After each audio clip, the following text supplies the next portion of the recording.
你有没有经历过这种瞬间，一个普通的清晨，一次再寻常不过的体检，竟成了命运狠狠甩你一巴掌的开始？你是否也曾在以为一切都安好的那一刻，发现自己和孩子正在被整个家庭推向深渊？那天的南京，依旧乍暖还寒，街道边的梧桐树枝，枯影斜斜，沈如烟踩着陈霜，牵着女儿杜晨晨的手走进市立第一医院。他的外甥杜景鹤跟在一旁，有些胆怯地搓着手。他这次进城是来看咳嗽的医生，建议检查一遍。他想着索性全家一起体检，家里最近流感严重，他心里不踏实，尤其是晨晨，最近总喊着膝盖疼，有时还夜里惊醒，眉头皱得像大人一样。他没多想，只觉得作为母亲该尽早为孩子扫清隐患。景鹤别怕，阿姨陪你。晨晨也在他温声安慰。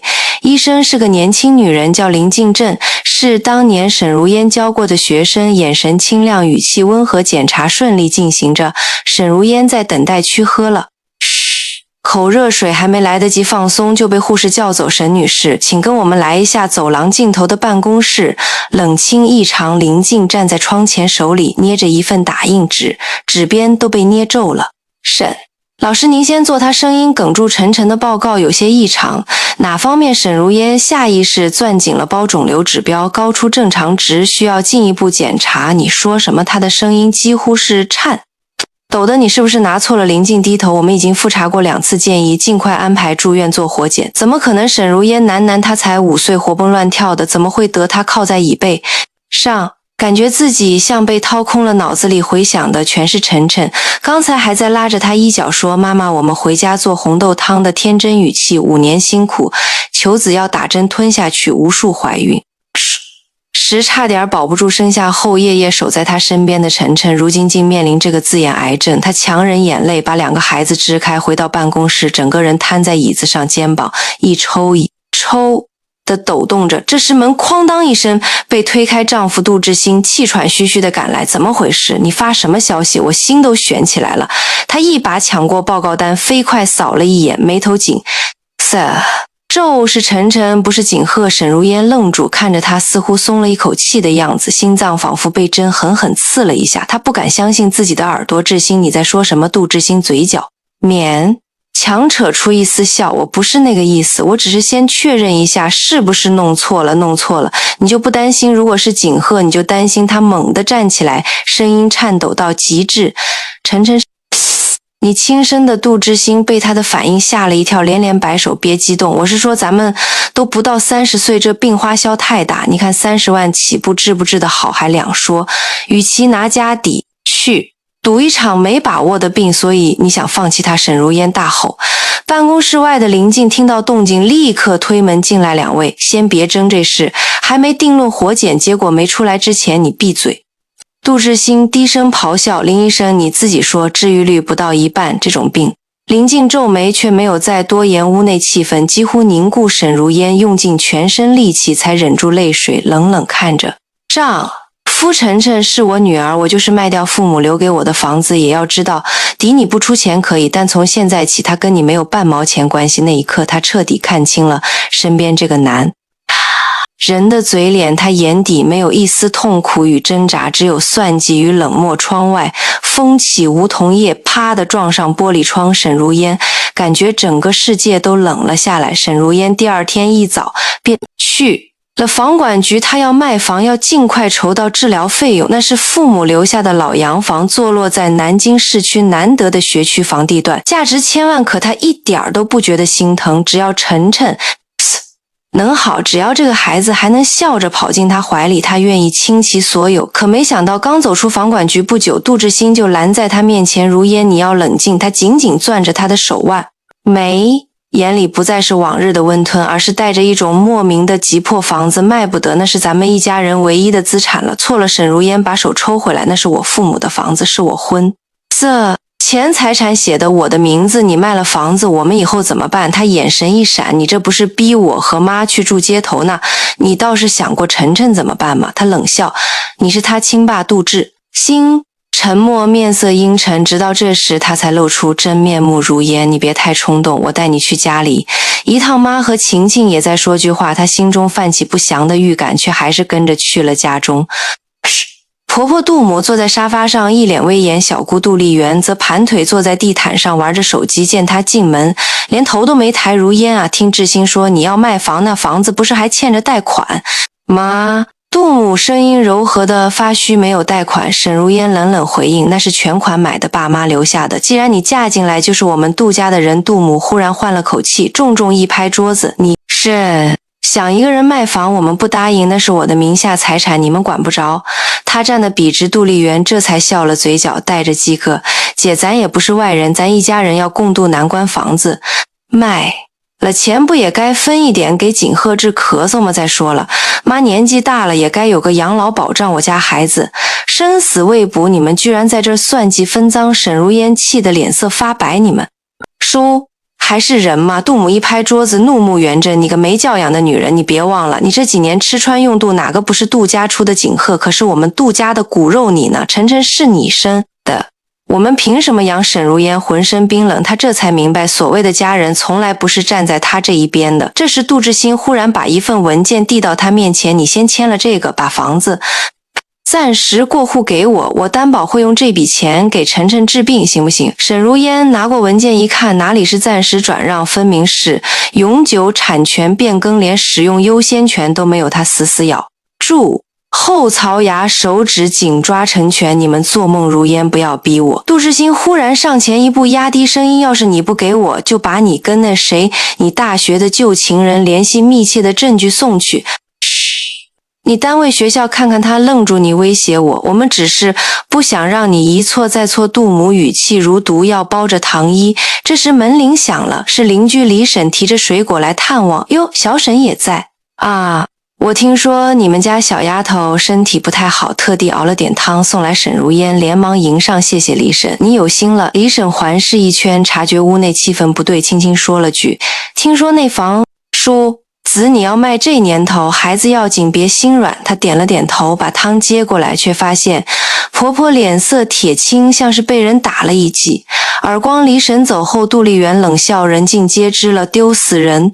对，丢脸。沈如烟站直了身，从今天起这房子我一定卖，你们谁也拦不住。他转身就走，身后杜志新喊了一句，你别后悔，晨晨治不好，你承担得起吗？他回头冷的像冰雕，只要不是跟你们一起，我怎么都不后悔。就在他离开的晚上，他最好的朋友周婉然打来电话，声音里满是疲惫。如烟，对不起，我今天被叫去纪委谈话了，他们说我泄露了医疗数据，你小心点吧，有人盯上你了。沈如烟顿时手脚冰凉，他才意识到这不只是亲情的背叛，背后还有更大的阴谋在等着。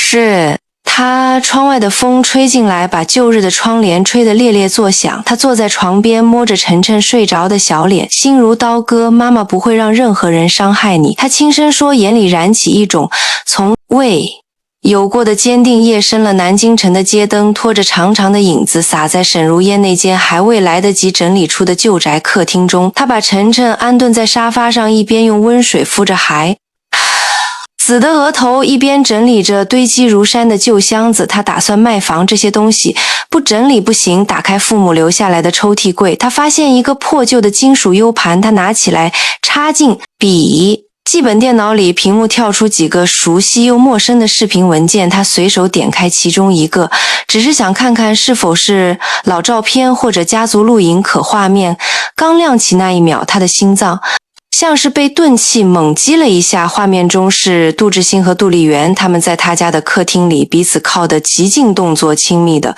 不像兄妹。他的第一反应是错觉，但随着镜头推进，那些拥抱亲吻低语都清晰的令人作呕。哥这样会不会被发现？丽媛嘟着嘴撒娇，放心，他根本不会查监控。杜志新一边说一边报警，他等他把房子卖了，那笔钱一到手，我们就走人。晨晨的孩子拖得起就拖不起，那就当没生过。沈如烟死死捂住嘴，怕自己崩溃的哭声惊醒了熟睡的女儿。屏幕上的两个身影仍在交缠，声音混着喘息和低笑，如同从地狱爬出的魔鬼。他瘫坐在地，浑身发冷，脑海中那些曾让他迷惑的细节。杜志新总在半夜出门，说去送小姑，回学校丽媛出差总住家里，却从不避嫌，一切终于串联起来。他颤抖地关掉视频，把 U 盘拔下，小心翼翼地藏进钱包夹层。他想报警，想大声揭露，但理智告诉他现在不是时候，他的女儿还需要他保护她。开始查阅相关法律，搜索婚内出轨、乱伦、侵犯婚姻财产权益的条款，甚至找到他在大学时的老同学现在是南京一家律所的副主任律师乔然如烟。电话那头乔然声音沉稳：你终于肯找我了。我从你结婚那年开始就想说杜志新那人不干净，我现在有证据。他的声音带着压抑的颤动：你能帮我吗？当然。乔然顿了顿，不过我们得有一招狠的。他默不作声，只听着他细细分析可能的法律路径，如何冻结资产，说和保护未成年晨晨的权益，如何反制对方可能的反咬。你必须先申请晨晨的独立监护权，把他彻底从杜家的法律关系中剥离出来。我明白。他点头。已经没路可退。挂掉电话后，他去晨晨床边坐下，摸着孩子汗湿的额角。女孩睡得极不安稳，小手紧紧抓着被角。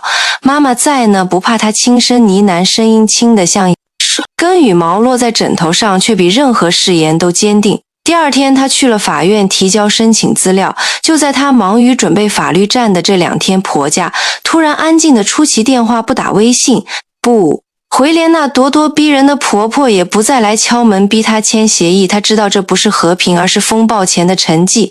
不出所料，第3天中午便有一个快递送到家门口。他签收时发现是一个无标签的厚信封，打开一看，里面是几张打印出来的照片，他与乔然在咖啡馆谈话的画面，还有一封匿名举报信，内容诬告他与律师勾结，妨碍家庭和睦，谋划转移财产。他气笑了：杜志新，你既然敢乱伦，就别怕全天下人知道。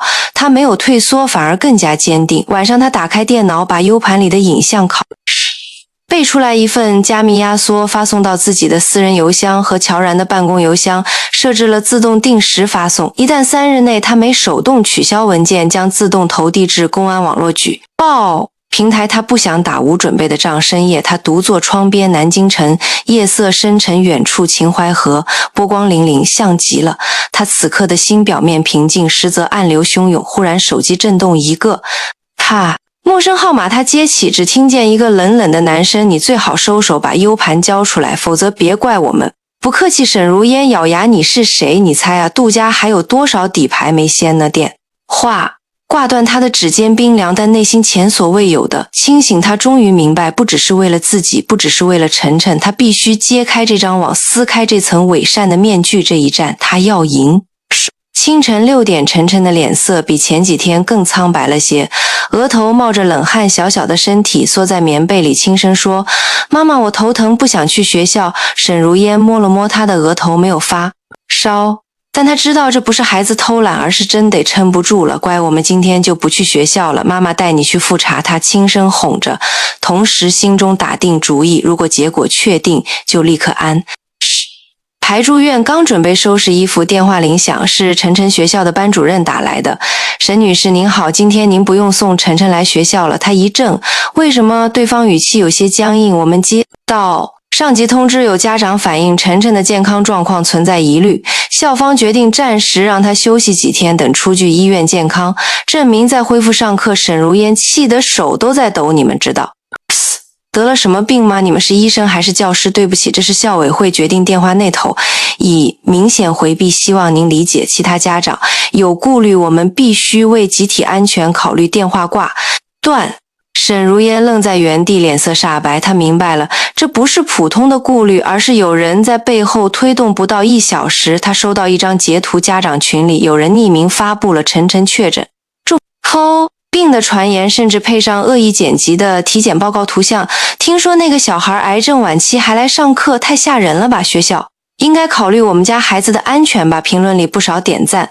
他手指颤抖着点开微信，试图联系学校，结果被班级群移除，他成了透明人。妈妈，我不去学校了。晨晨低声说，眼眶泛红。是不是因为我生病了，大家都不喜欢我了！沈如烟抱住他，心疼的几乎窒息。不是的，是大人不讲理，不是你的错。他第一时间赶到学校，却被保安拦在门外。校长说暂时不便接待家长。他忍着怒火在门口等了整整2个小时，直到一位中年女教师走出来一眼，看到他愣了愣，然后轻轻开口：“沈老师。”他转过头看见对方满脸惊讶：“您是沈如烟？老师，我以前听过您在师范讲座，那时我刚毕业。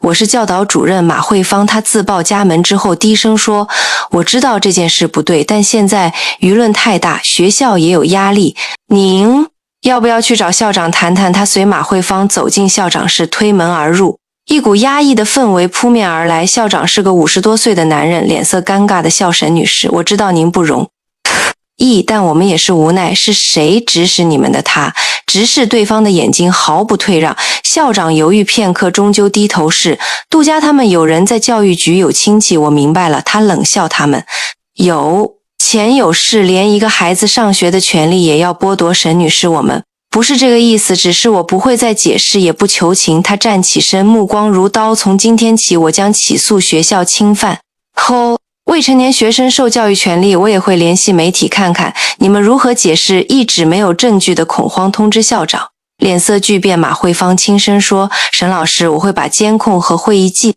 要截图发给您，这事儿不能让您一个人扛。”他轻轻点头，眼眶发热。那天下午，他终于收到医院的活检报告，林静的语气凝重：“是急性白血病，属于快速进展型，必须尽快住院。能治吗？早期干预的话，有希望。”他闭了闭眼，轻声说：“入院手续我办好了。”与此同时，他将那份家长群截图校委会会议记录晨晨的诊断书全数打包交给乔然的律所，由他们正式发函至教育局和媒体。几天后，一家地方报纸刊登了一个5岁女孩被拒之校门之外的背后是谁在用权力干涉生命的调查稿引发网络热议。晨晨重返校园的那天，全班安静地看着他走进教室。马慧芳亲自送他入座，还特意在讲台上说：“每个孩子都有权利被善待。我们学校欢迎晨晨回来。”可沈如烟知道战斗远未结束，住院费、化疗费、后续骨髓移植配型费，这些数字像铁球一样悬在他胸口。就在他几乎要咬牙借高利贷的时候，乔然发来一个账户截图：“你还记得陈露吗？你大学室友。”他看到晨晨的事，匿名捐了50万，说你曾借他学费1万，如今是他报恩的时候。沈如烟眼眶湿润，手指发颤，告诉他：“我还记得他熬夜为我缝补那条旧裙子。”他说：“这份恩情我一辈子都不会忘。”深夜，晨晨靠在他怀里睡着了，嘴角还有一丝浅浅的笑意。沈如烟轻轻摸着孩子的额头，眼中多了一层光，那是一个母亲在绝境中仍不肯熄灭的希望。入院后的第1周，晨晨接受了2轮化疗。沈如烟几乎寸步不离地守在病床前，眼睁睁看着原本活泼的孩子因药物而脸色苍白、呕吐不停，小小的身躯蜷缩在被窝中，像被寒流反复撕扯。妈妈，晨晨干裂的唇微微动着：“我是不是做错了什么？”没有宝贝。沈如烟眼泪含在眼眶：“是妈妈对不起你。”她已经掏空了自己还债、打官司、签署病危通知书，每一步都像走钢丝。而就在这时，林静打来电话：“如烟，我这边出了一点问题。”林静声音有些迟疑：“我们医院的系统在一次月度安全自检中发现患者身份与检验条码不一致的问题。”什么意思？沈如烟猛地站起：“我查了当天晨晨和景鹤的抽血记录。”林静深吸一口气：“有一组编号被写反了，景鹤的编号贴到了晨晨的试管上，反之亦然。”沈如烟的世界忽然静止。“你说那份确诊报告不是晨晨的事？”景鹤的林静声音发抖：“真正患急性白血病的是景鹤，晨晨指标虽然偏高，但只是轻微贫血。”沈如烟紧紧抓住病房窗帘，指节泛白：“你确定吗？”“我复核了3次，还找了主管医生重新匹配原始样本。”如烟，我很抱歉。电话落下的那一刻，沈如烟整个人仿佛坠入黑暗的深渊，但接着她的目光一点点明亮起来。不是晨晨，是景鹤，不是他的孩子，而是那个他一直当作亲外甥照顾的孩子那个杜志兴百般维护，却从不肯为他亲生女儿付出一分一毫的男孩，他没有怨景鹤，他怨的是这个将他当作工具使用的家庭。他立刻联系乔然，把诊断结果发过去。乔然那头沉默了良久，只说了一句：杜家这步棋下的太狠了，他们知道真相吗？他问。或许从一开始就知道。乔然语气冰冷，你不是早说过那天你带2个孩子一起体检是他提议的，对，那天是杜志兴主动安排的。你有没有想过？乔然迟疑了一下，如果他们知道景鹤得了白血病，却故意把陈顶上去，是为了转移注意，争夺财产，甚至是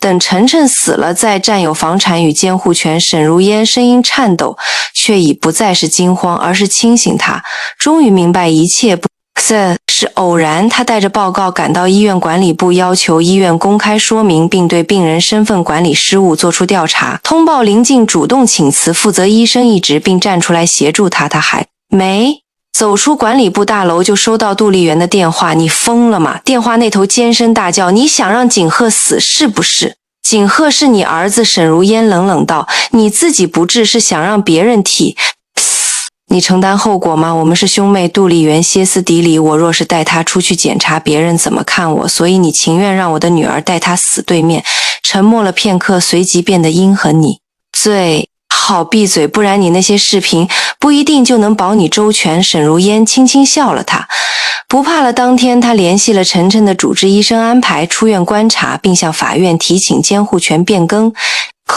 理由是父亲在已知晨晨无病的情况下蓄意隐瞒信息，转移病例，并有图谋伤害未成年之嫌。而杜家的应对来得也很快，第二天他的邮箱收到了来自某法律事务所的文件，起诉他故意抹黑杜家名誉，恶意泄露隐私，扰乱医疗秩序。他毫不犹豫地把文件甩给乔然回敬。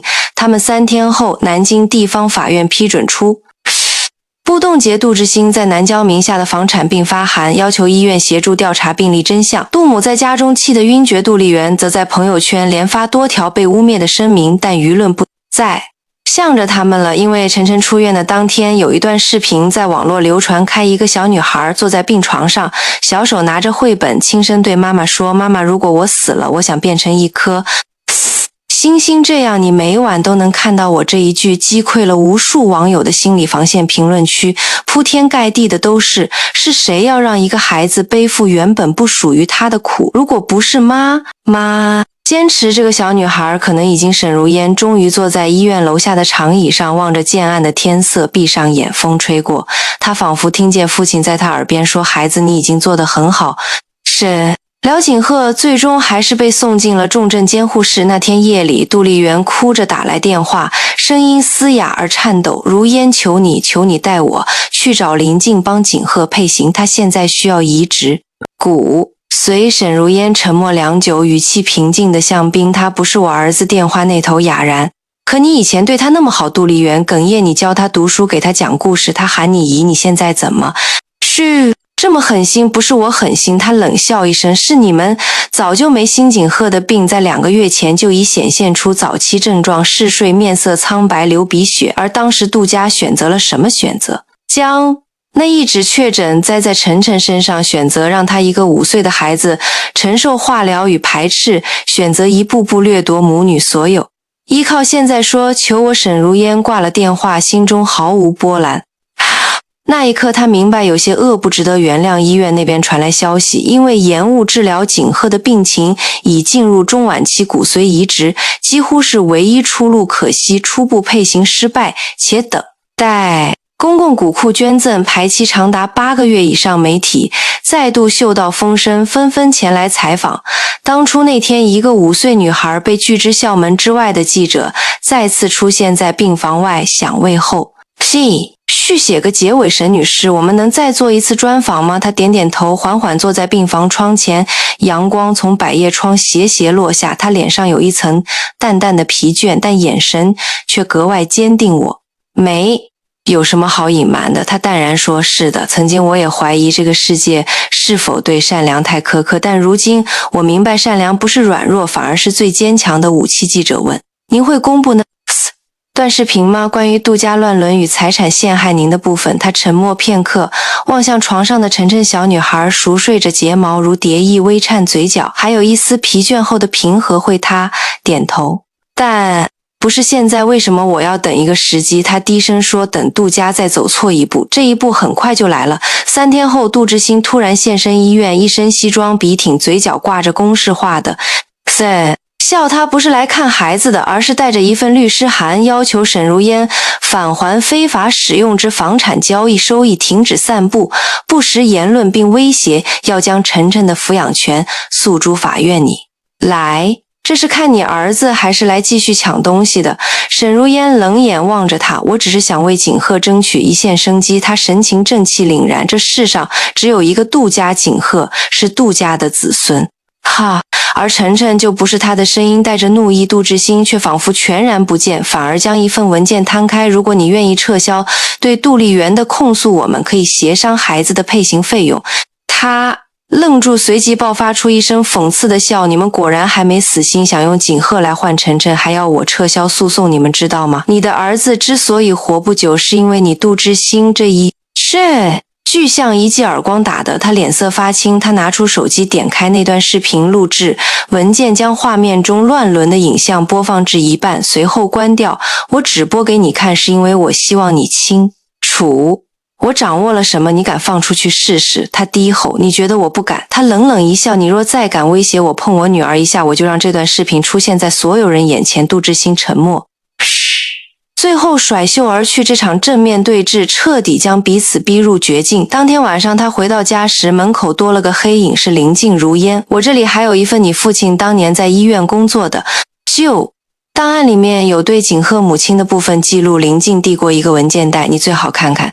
他回到屋中，打开档案，一张旧纸泛黄，上面写着杜丽媛16岁，疑似受害妊娠，记录保密。沈如烟看着那行字，手指僵硬。那一刻，他终于明白为什么杜家会如此极力掩盖景鹤的出生，为什么杜志新会宁可让晨晨背黑锅也不救儿子。他们早就知道景鹤的身世不能见光，也许那不是一次情感混乱，而是更黑暗更丑恶的秘密。他拿起手机拨出那个记者的号码，我决定了，可以公开呢。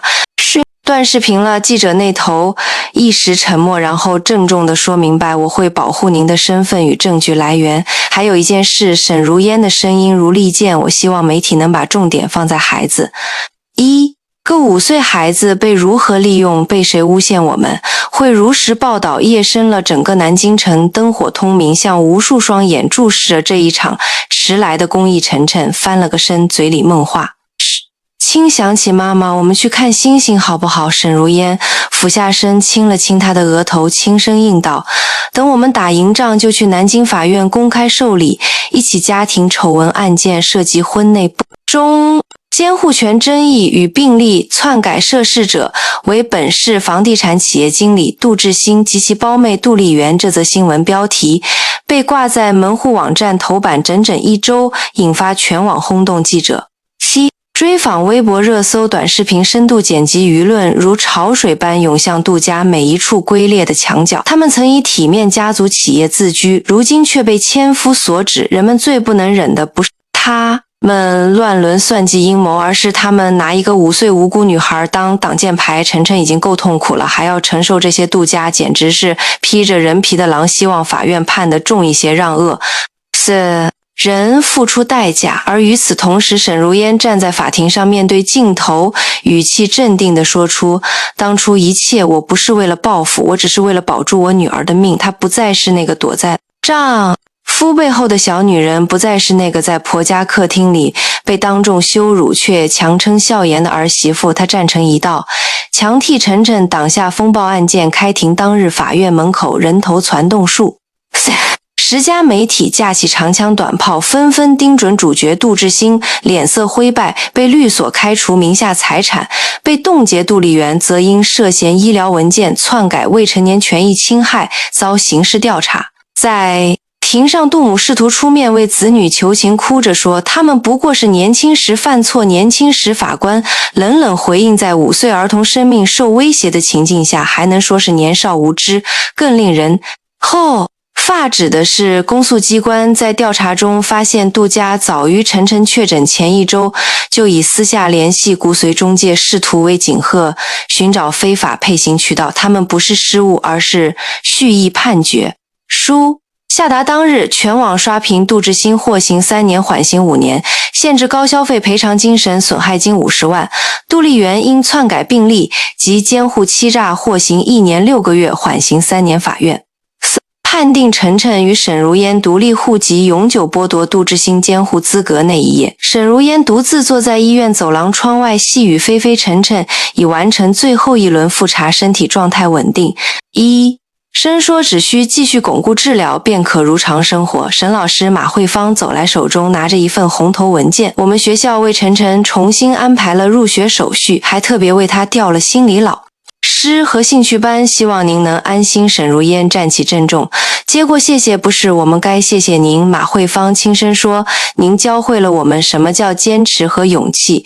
与此同时，乔然从后方走来，笑着递给他一份房产公证书，你那套老洋房已经完成回购程序，原买主是一位晨晨的匿名资助者，他听完你的故事后决定物归原主。沈如嫣眼眶润，双手颤抖地接过，谢谢你们，谢谢每一个帮我和晨晨的人。那天晚上，他回到熟悉的老宅门，一推开，尘封的回忆扑面而来。晨晨拉着他的手站在门口，小声问妈妈，我们回家了吗？是啊，他蹲下身，轻轻拥住女儿，我们终于回家了。母女俩一起扫灰洗窗擦地板，直到深夜，屋里重新亮起温暖的灯光，电视里放着春晚重播，主持人笑着说，愿每个努力活着的人都能被温柔以待。晨晨窝在妈妈怀里，眨着眼睛问妈妈，我们以后会一直在一起吗？当然，他亲了亲女儿额头，再也不会有人把我们分开。此刻，远处秦淮河边烟花绽放，照亮了半边城市，人生重启的声音就在那一束束升空的火光里悄然响起。5年后，南京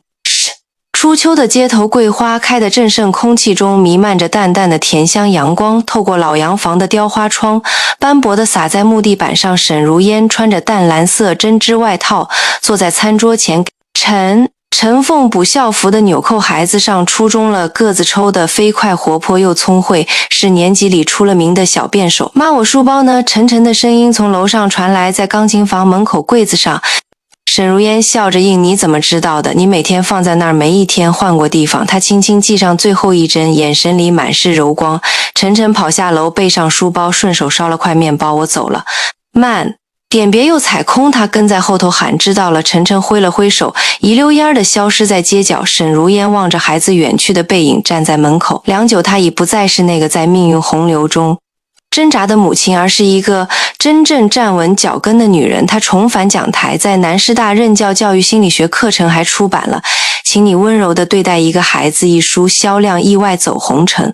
为不少父母的枕边书，生活像一条重新出发的河流，流过伤痕，终归平静。可命运总喜欢在你以为可以安稳时，给你一个突如其来的敲门声。那天傍晚，他正在厨房煲汤，门铃忽然响了3声，他擦手去开门，门外站着一个意想不到的人，杜志新。5年未见他，瘦了许多，头发花白，穿着廉价西装，眼神里没有昔日的骄傲，反倒有几分灰败的落魄。他开口，嗓音沙哑，我听说晨晨上初中了，来看看他。沈如嫣没有让开，也没有关门，只静静望着他。我不是来找麻烦的。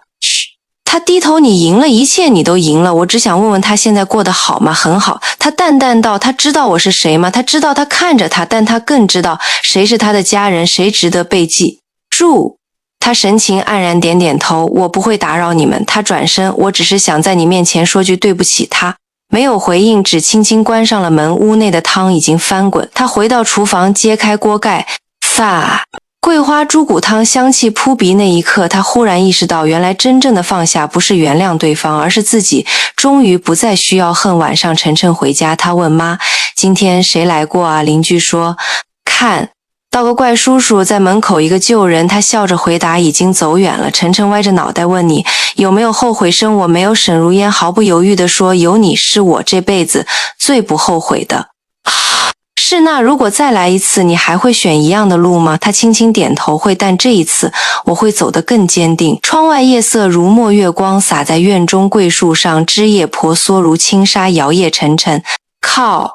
在妈妈怀里笑着说，我长大后要写一本书，讲讲我和你一起打过的仗，讲讲你怎么一手打败了坏人，保护了我。那你得起个好名字。沈如烟眨了眨眼，叫我妈是个超级英雄。两人相视一笑，笑声在老屋中回荡。这一切苦难终于迎来了答案，母女同心胜过万难。你觉得刚刚的故事怎么样？欢迎在下方留言分享你的想法。现在我要继续讲一个同样精彩的故事，不过在此之前别忘了点赞影片并订阅频道来支持我哦，一起来探索吧。我妈又打电话来了，是女啊，你弟弟下个月要结婚了，你得多出点力啊。我握着手机，指尖一阵冰凉，还是老样子。从小到大，只要家里缺钱，第一个想到的永远是我妈。我刚交完房租，手里只剩2000块，2000，电话那头的声音忽然拔高，你弟结婚，你做姐姐的就拿2000，你还有没有良心？我喉咙像被一只无形的手紧紧掐住。妈，我真的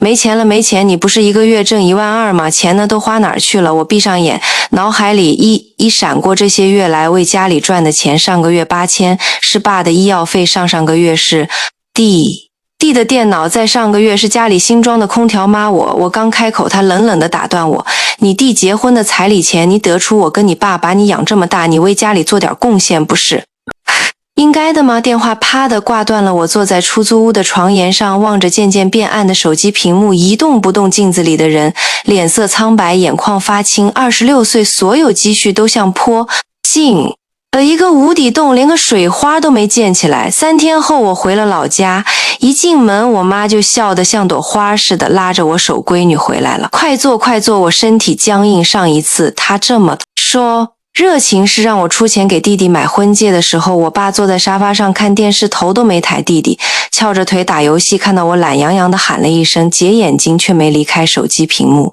妈，什么事儿说吧。我直接问他，搓着手，眼神闪躲。是这样，你弟媳那边要30万彩礼，还要求婚房，加上名字。我脑袋嗡的一声，险些站不稳。30万家里哪来这么多钱？我声音发抖，他却凑近了，压低声音说：你男朋友不是挺有钱的吗？让他多出点，我们账上走一下就行。我猛地站起来，椅子哐当一声倒地。妈，不是说好了10万彩礼吗？嚷嚷什么？我爸终于开口，脸色阴沉：你弟结婚是人生大事，你做姐姐的不该帮一把弟弟？这时终于放下手机，撇撇嘴：姐，你不会真忍心看我打一辈子光棍吧。我死死地握紧拳头，指甲陷进掌心。我没钱，真的没钱。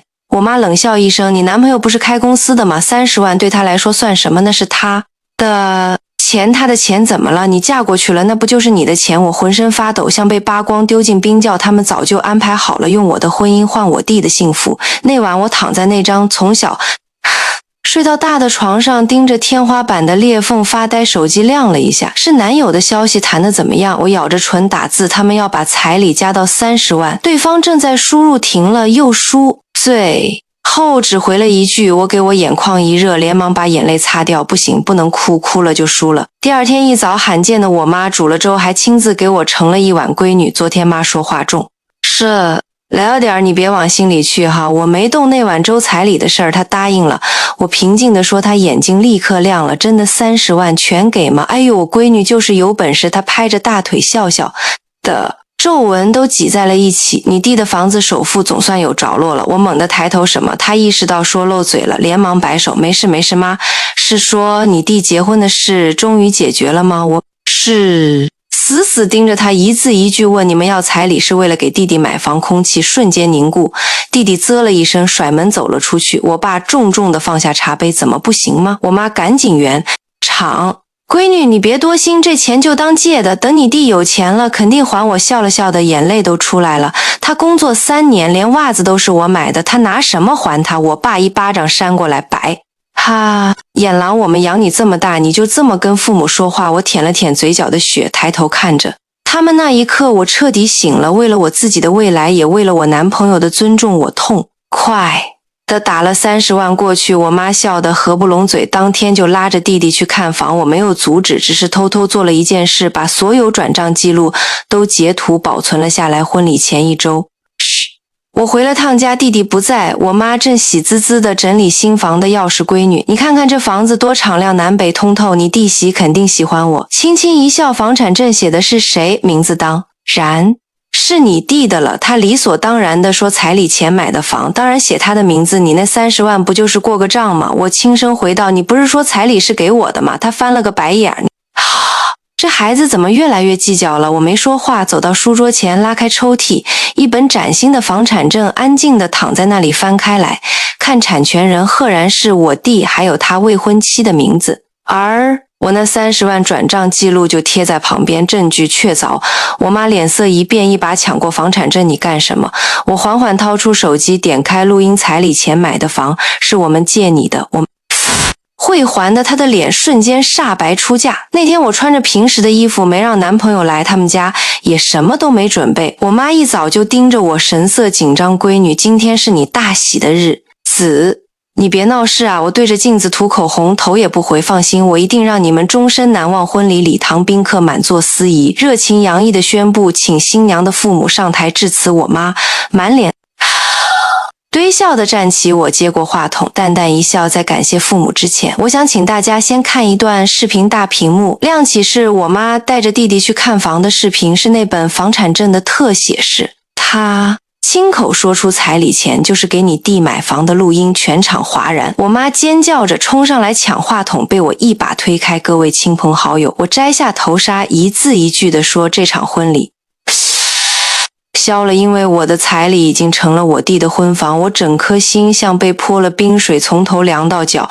没有多想，我直接拦了辆出租车，回到那间狭小的出租屋。手机早就被无数通未接来电和微信消息轰炸到自动关机，47个未接99加条微信，全部来自家里人。刚一充电开机，第一条弹出来的就是我妈的语音，尖利的嗓音仿佛能刺穿我的耳膜。你疯了吗？你怎么把这事发到家族群里？你让我们以后怎么见人？我冷冷地笑了一声，回了一条语音，你们拿我的彩礼钱给弟买房时有想过我怎么见人吗？才过3秒，电话就打了进来。我接通，别说话，马上给我回来。我妈的声音带着明显的颤抖，不知是气的还是怕的。这是必须说清楚。说什么？我慢悠悠地问，说你们怎么骗婚，还是说你们打算怎么还钱？电话那头沉默了几秒，接着传来我爸低沉又冰冷的声音，那30万是你该给家的。我握紧手机，指节泛白。什么叫该你们养我？就是为了榨干我。我们供你读书，是你该报答家里。他理直气壮，语气就像在聊天气一样自然。你弟是家里唯一的男孩，你不帮他，谁帮我？深吸了一口气，尽量让声音听起来平静。所以你们根本不打算还钱？还什么钱？我妈抢过电话，声调陡然拔高，那钱本来就是给你弟的，你现在闹成这样，他对象家都要退婚了。我告诉你，这事儿你得给个交代。我笑了，你们想怎么样？电话那头传来窃窃私语。过了一会儿，我妈像施舍一样说道，这样吧，你再给你弟买辆车，这事儿就算了。我差点以为自己听错了，他对象家说了没车就不结婚。我妈底气十足，你男朋友不是有钱吗？让他再出20万买辆像样的车。我盯着手机屏幕，忽然觉得这一切荒谬到可笑。他们骗走了我30万彩礼，现在还要我再掏20万买车。我一字一顿的问，你们是不是觉得我这辈子就是给弟弟当提款机的？你这是什么态度？我爸怒吼，家里养你这么多年，你就这么回报我们？我挂断电话，然后关了基地。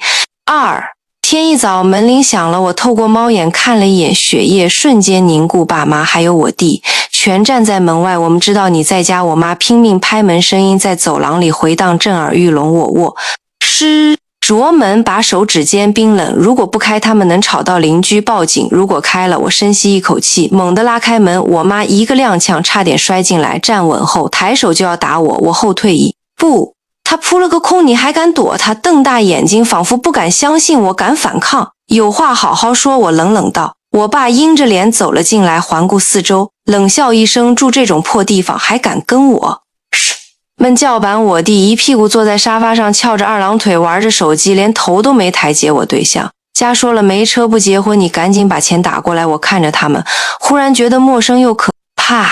这就是我的亲人，一群吸血的寄生虫钱，我不会给我直接开口，我妈立刻炸了你。再说一遍，30万彩礼，你们必须还回来。我盯着他的眼睛，不然我们哈，听见你要告我们。我爸像听到天大的笑话。你知道什么叫孝道吗？孝道就是让你们骗婚。我冷笑，要不要我把昨天的视频再放一遍？我妈脸色一变，扑上来抢我手机，我侧身一躲，他撞在茶几上，痛得哇哇叫。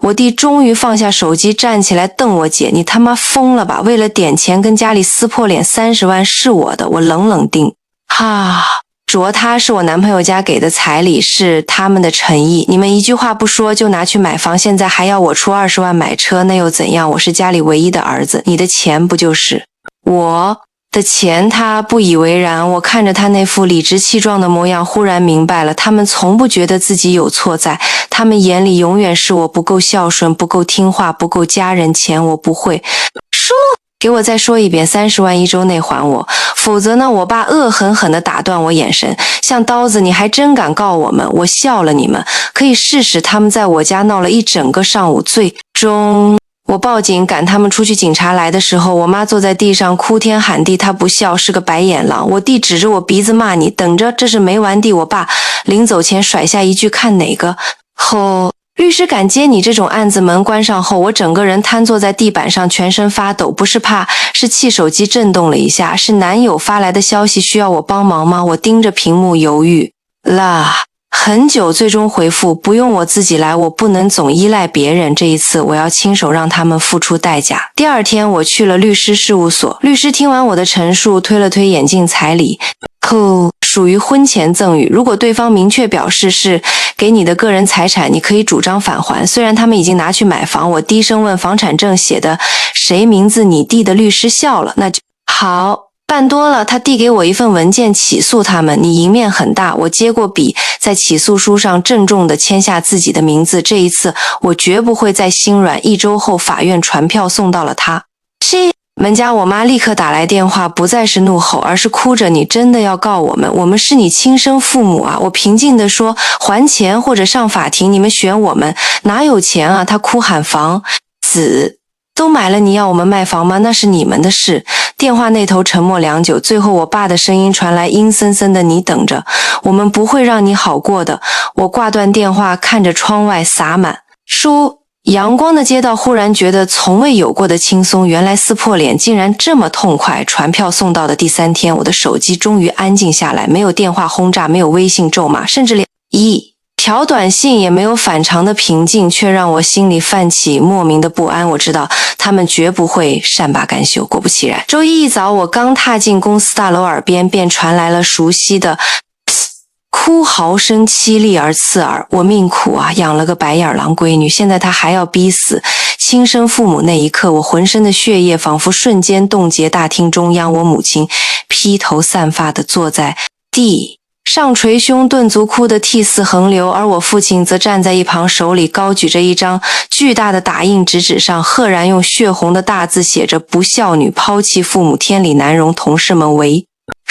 了一圈，有的低声议论，有的举着手机录像，表情各异。前台小妹看见我，神色有些复杂：“苏姐，这是你爸吗？”我紧紧攥住包带指甲，几乎嵌进掌心。他们居然把这场闹剧带到了我工作的地方。我母亲一见我，立刻扑上来，死死抓住我的胳膊：“闺女，妈求你了，别告我们，我们老了，真折腾不起了。”她的指甲深深掐进我的皮肤，疼得我倒吸一口凉气。我猛地甩开他：“你们到底想干什么？”我父亲大步走上前，把那张纸狠狠往我面前一举：“好啊，石头心，让大家都看看你的底是什么东西。”他的声音洪亮刺耳，整个大厅回荡着他的怒吼：“我女儿为了30万彩礼要告亲爹妈，大家评评理，天下还有这样的畜生吗？”人群一阵骚动，无数道目光像利刃般钉在我背上，令我几乎无法呼吸。苏姐，实习生小林犹豫地开口：“要不你先带叔叔阿姨去会议室？”不用，我冷笑一声，掏出手机点开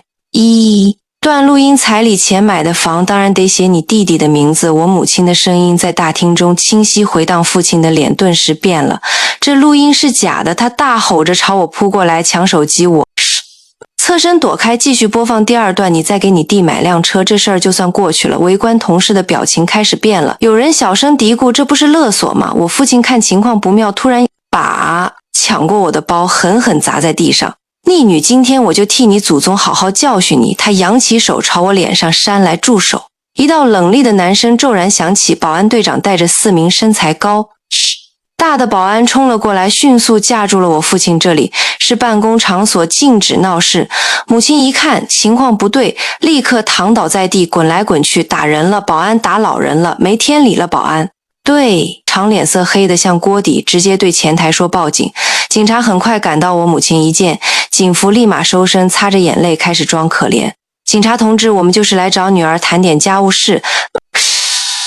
们就要抓我们，老警察扫视现场，皱了皱眉头，怎么回事？我还未开口，父亲就抢着说我是他父亲，我们家里的事哪轮得到外人插手？警察没理他，转头看向我深吸一口气，把手机递过去。警官，这是我的起诉材料和证据，他们今天到公司闹事，已经严重影响到我的正常工作和生活。警察翻看了一下脸色后顿时变得严肃，两位，您2位涉嫌扰乱公共秩序，请跟我们去派出所做个笔录。母亲傻眼了，啊，我们犯什么法了？我是他亲妈，也不能在他单位闹吗？走吧。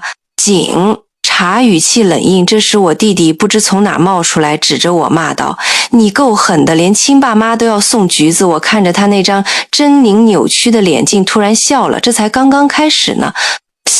门被警察带走后，中午休息时，我打开公司内部群，果然已经炸锅了。有人发了大堂里的闹剧视频，底下评论一串接一串。没想到苏姐家这么复杂，她爸妈也太能闹了吧！听说她要告亲生父母，很是真狠。我默默关掉群聊，胃里一阵绞痛。这时总监叫我进了办公室，小苏她搓着手，神色为难。今天这事影响不太好，我握紧拳头。总监，这是我的私事，我会处理好。我知道。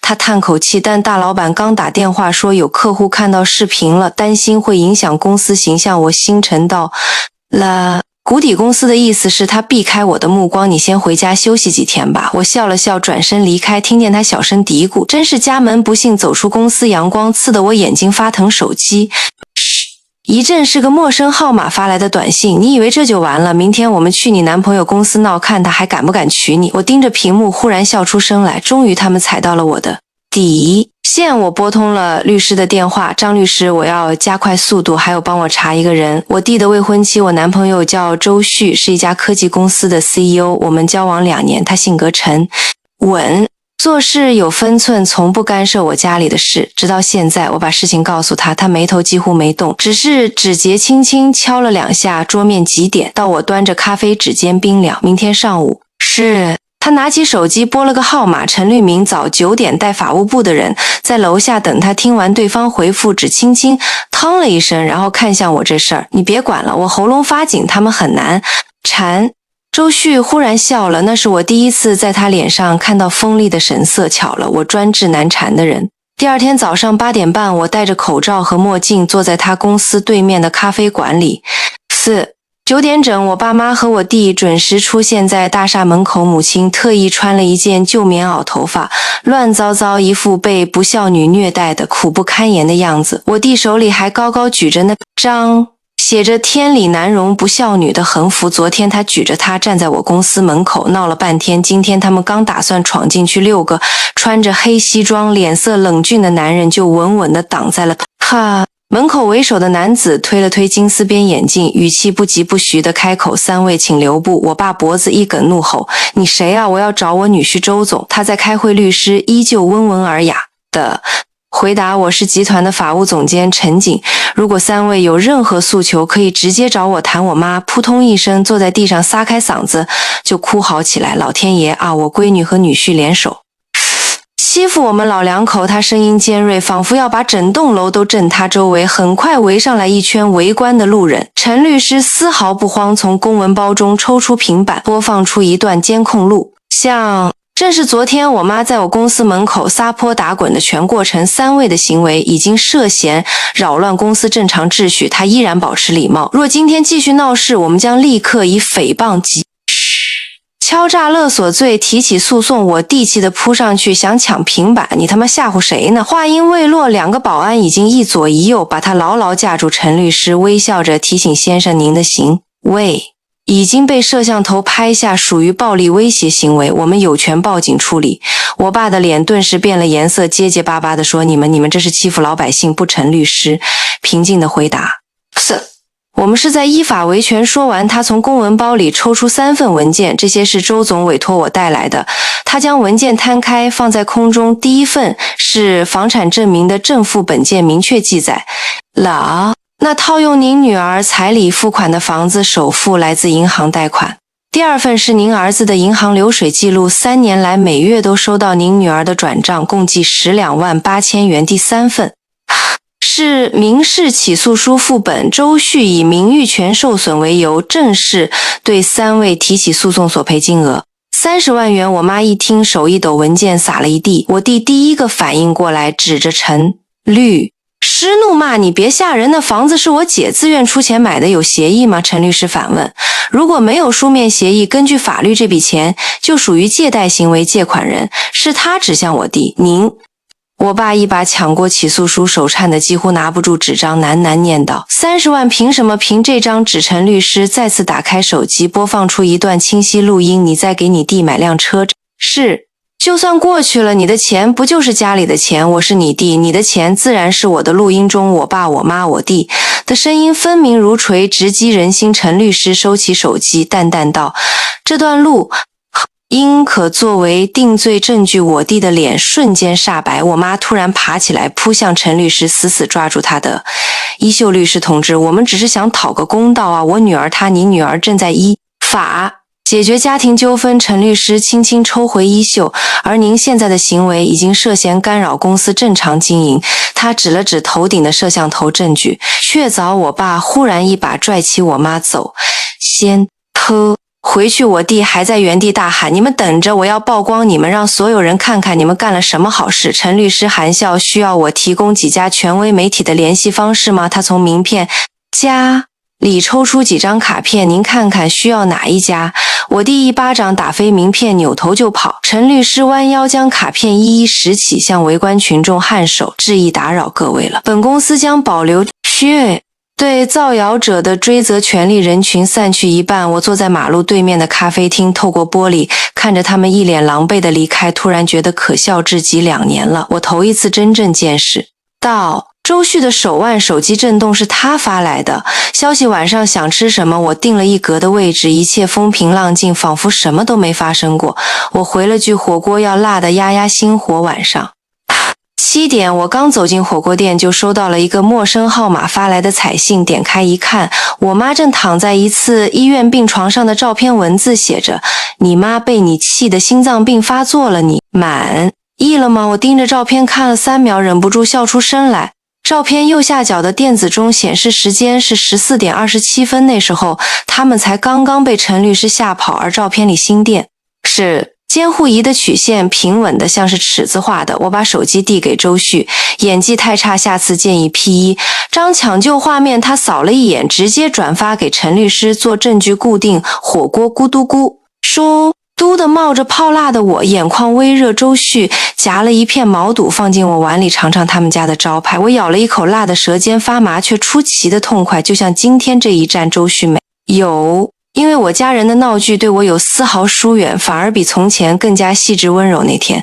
晚上他送我回家，在楼下轻轻抱住我：“别多想，不是你的错。”我靠，在他肩上闻着他身上淡淡的雪松气息，突然眼眶湿润。我以为你会觉得麻烦，他低声笑了笑，指腹轻轻擦掉我眼角的泪：“你的事从来不麻烦，现在轮到我弟30万彩礼，买房50万，勒索现金，熟悉的配方，熟悉的套路。”我把资料打印出来，冷笑一声：“我弟这个蠢货被人当猪宰了，还不知道我约了他见面地点选在一家咖啡。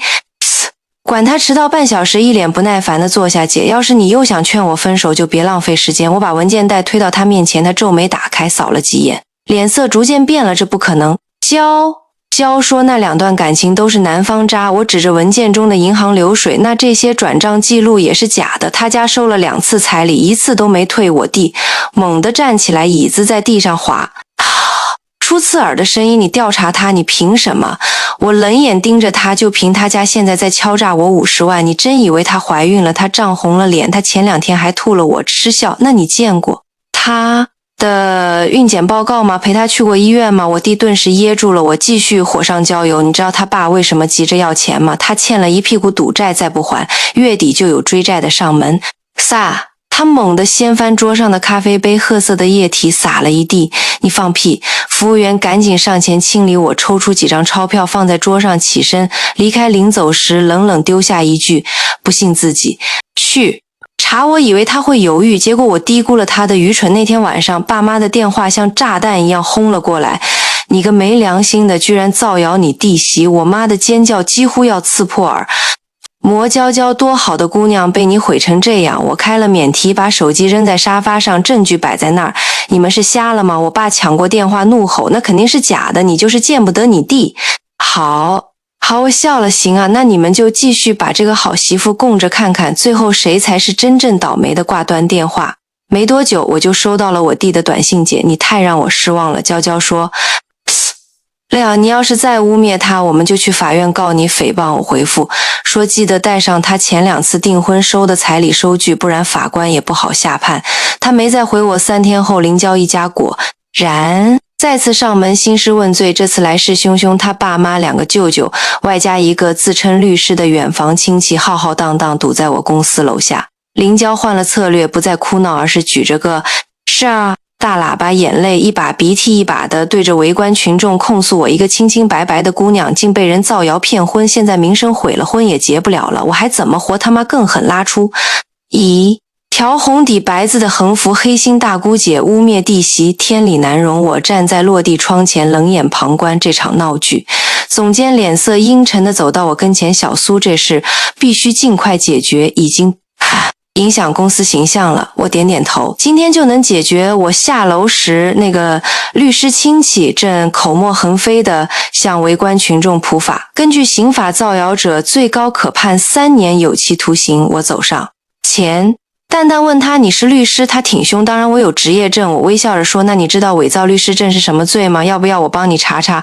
他神情一致，脸上的自信瞬间冻结。林娇立刻冲上来护着他，别转移话题，你今天必须给我道歉。我从包里掏出手机，点开一段录音。爸，你放心，苏家的30万彩礼已经拿到手，等把高丽带上，孩子回来就行。林娇的声音清晰的如刀划玻璃，围观的人群一时间鸦雀无声。他脸色惨白，嘴唇发颤，这是合成的。我又播放了下一段，是他和他妈的。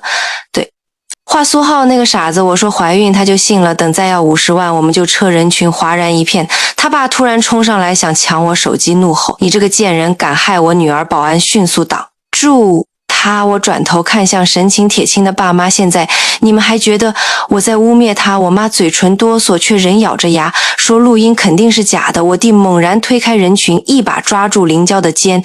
屁！庞娇娇，你说实话，这些是真的吗？林娇慌乱的摇头，不是浩哥，你信我。我冷笑一声，放出最后一段录音。前2次的彩礼早就花光了，这次得多要点。我弟如遭雷击后退了2步，林娇突然一屁股瘫坐在地上，哭天抢地：“你们合伙欺负我，我不活了！他妈赶紧扶起他！”一边指着我骂：“你等着我们，这就去法院告你！”我唰轻描淡写的说：“去吧，记得带上你女儿前2次订婚的诉讼材料。对了，差点忘了，那2家也在准备起诉你们呢。”林娇的哭声瞬间停了整场闹剧。就这样，他们一家狼狈逃离，告终。爸妈像被雷劈了一样站在那里一动不动。我弟蹲在路边抱头痛哭，像个丧家之犬。我走过去把一份文件甩给他：“这是你未婚妻前任的联系方式，不信你去问他。”抬头眼眶通红：“姐，我不等他说完，转身离开。”身后传来我妈撕心裂肺的哭喊造孽。林娇最终被起诉，她前2任未婚夫联合报案控告他家诈骗婚姻，涉案金额高达44万。林家灰溜溜地搬出了县城，连夜逃回乡下。我弟彻底傻了，他给我打了10几个电话，我一个都没接。最后他发来一条长短信：“姐，我错了，是我被林娇骗了，你能不能帮帮我？”我看着屏幕冷笑，回复他4个字：房子还我。3天后，我爸妈终于坐不住了，提着带水果来敲我家门，态度前所未有的温柔。闺女，我妈搓着手，眼神闪烁。咱们进去说，我拦在门口有话。就在这说，我爸脸色僵硬，但还是挤出一丝笑。那30万我们慢慢还行不行？你弟现在这样，要是房子也没了，他这辈子就毁了。我看着他满脸的皱纹，忽然觉得可笑。爸，你还记得我上大学那年，家里说没钱交学费，让我自己贷款吗？他愣了愣，我打了3份工，还了4年债，而我弟高中都没毕业，你们就花3万8买摩托给他，他是男孩，将来要养家的。我妈急了，那他现在能养家吗？我冷笑。我爸怒踹墙壁，你就想逼死亲弟是不是？我平静道，我要回属于我的钱，天经地义。我妈忽然跪下，房子算借的，等你弟结婚我们就还我。望着他的白发，心渐渐冰凉。我16岁发烧，你说忍忍别浪费钱，可我弟打喷嚏，你们连夜送去省城医院，我关上门，下周开庭，记得来开庭前1晚。弟弟蹲在我公司楼下，像个乞丐姐。我知道错了，房子能不能别收走？我打欠条，我反问，你知道30万存银行1年利息多少吗？他答不上来，我掰开他的手。10年你1分钱没还，还想讲条件？庭审当天，法院判决30万，属于借款，必须偿还，否则拍卖房产。我爸妈脸色灰，拜我弟低头不语。退庭时，我妈拉住我，求情，那房子你以后结婚也能用啊！我甩开他，我不需要。我爸怒吼，非得赶尽杀绝。我转向法官，威胁原告，算不算藐视？法庭法警立刻上前，他们终于闭嘴。7天后，我收到账上12万，弟弟变卖摩托和游戏装备，还得他发短信，剩下的慢慢还我。没回周旭，找了顶尖律师帮我执行那套房子，挂上法拍网，第1天就被抢拍。1个月后，我在商场偶遇弟弟，他穿着外卖服想躲我，最后只默默点头。我笑笑，转身离开手机。一阵是周旭微信，晚上吃火锅，我回要特辣阳光洒进玻璃穹顶，暖洋洋的。原来摆脱吸血鬼的感觉这么畅快。婚礼定在5月，试婚纱那天，小林红了眼圈，你爸妈看到该多好。我平静说，我没打算请他们，他是石姨，那是你亲爸妈啊！你忘了我大学4年怎么熬的吗？每天3份工手裂开还贷款，而我弟连高中过一半，家里就给他买房买车，还想拿我的彩礼给他娶媳妇。小林低声说，没有父母出席会不会遗憾？我笑了，不会，家人从来不是靠血缘定义的。婚礼前1周，妈妈打来电话，闺女妈不吵，就远远看你一眼可以妈。我淡淡回应，不用了。他哭诉，你爸腰疼，你弟送外卖冻伤，家里买不起药。我打断，需要我帮你联系法律援助吗？他怒吼，你怎么这么狠？我们养你。我挂了电话，还是老样子。婚礼当天，阳光明媚，导师陈教授挽着我走上草坪，他像父亲一样把我交给周旭。仪式结束，小林拥我而泣，你今天真的好幸福。我点头是真的很幸福。没有人谈彩礼，逼帮亲戚哭着要钱。原来所谓正常的家庭就是这样。晚上周旭问后悔吗？我靠，在他肩不后悔，谁对我好我心里最清楚。忽然手机震动，一条彩信照片里，母亲躺在病床上，旁边是弟弟吃剩的外卖，拍摄日期是昨天。我弟手机给周旭帮我拉黑，他顺手删了图。要不要起诉骚扰我？是摇头，不必了。从今以后他们的死活与我无关。婚后3个月，弟弟转账2300块，敷衍工资误收。我没理他，又转一次，加了句姐，我真的知道错了。我仍未回复。隔天，周旭带回一个快递，是一沓皱巴巴的现金和纸条，我会慢慢还。我收进抽屉，他该还的，但不代表我原谅春节。我和周旭去冰岛看极光，旅途中接到爸的电话，你弟摔断腿了。我平静回应，需要我推荐医院吗？沉默中，他低声问，你当年是不是也这么疼过来的？我正住高中那年，我骨折，他们只给我贴膏药。我轻声说，都过去了。然后挂了电话，那边只有他粗重的呼吸声。窗外极光缓缓舞动，周旭从背后拥住我，冷吗？我关掉手机，低声回应，不冷了，再也不会冷了。